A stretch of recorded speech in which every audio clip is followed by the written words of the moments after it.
നമ്മൾ ചൂണ്ടയിട്ട് മീൻ പിടിക്കുന്നതിന് വരെ കുറച്ച് കഷ്ടപ്പാടുണ്ട്. എന്നാൽ കുറച്ച് വടക്കോട്ട് പോയാൽ അവിടെ പക്ഷികൾക്ക് മീൻ പിടിക്കാനായിട്ട് അത്ര പണി എടുക്കേണ്ട ആവശ്യമില്ല. മീനുകൾ വെള്ളത്തിന്റെ മുകളിൽ വന്നിങ്ങനെ കിടക്കും, ഞങ്ങളെ പിടിച്ചോ പിടിച്ചോ എന്ന് പറഞ്ഞ്. സാധാരണ മീനുകൾക്ക് ഷാഡോസ് വളരെ പേടിയാണ്. വെള്ളത്തിന് മുകളിൽ പറക്കുന്ന പക്ഷി മരണമാണ്. പക്ഷെ ഇവിടെ ചില മീനുകൾ ഒളിച്ചിരിക്കില്ല, രക്ഷപ്പെടാൻ ശ്രമിക്കില്ല. ഇവരുടെ ഈ ധൈര്യത്തിന് കാരണം ഈ പുള്ളിക്കാരനാണ്. ഈ പാരസൈറ്റ് ആണ് സ്കിസ്റ്റോസെഫലസ് സോളിഡസ്. പേര് പോലെ തന്നെ കട്ടിയുള്ള ലൈഫാണ് ഇവന്റേത്. കണ്ണിൽ ചോരയില്ലാത്തവനാണ്. ഈ പാരസൈറ്റിന്റെ മുട്ടകളെ വെള്ളത്തിലെ ചെറിയ കോപ്പിപോട്സ് തിന്നുന്നു. ഈ ചെറിയ കോപ്പിപോട്സിനെ തിന്നുന്ന മീനുകളുടെ ഉള്ളില് മുട്ടകൾ വിരിഞ്ഞ് ഈ പാരസൈറ്റ് അവിടെ കിടന്ന് വളരുന്നു.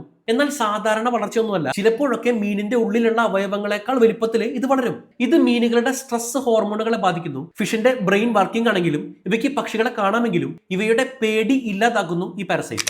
മീനുകൾ മുകളിലേക്ക് നീന്തി പക്ഷികൾക്ക് പിടിക്കാനെന്ന വണ്ണം സർഫസിൽ പൊന്തി കിടക്കുന്നു. ഒരു സൂയിസൈഡ് മൈൻഡിലേക്ക് എത്തിക്കുന്നു ഈ പാരസൈറ്റ്. മീനിനെ തിന്ന പക്ഷിക്കുള്ളിലേക്ക് എത്തുന്ന ഈ പാരസൈറ്റ് അവിടെ കിടന്ന് റീപ്രൊഡ്യൂസ് ചെയ്ത് മുട്ടകളിട്ട് പിന്നീട് ഈ പക്ഷിയുടെ കാഷ്ടത്തിലൂടെ വീണ്ടും വെള്ളത്തിലേക്ക് എത്തുന്നു.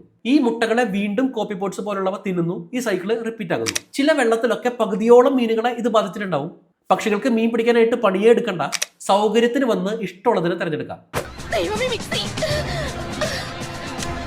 ഞാൻ എന്തൊക്കെ എടുക്കാം ദൈവമേ.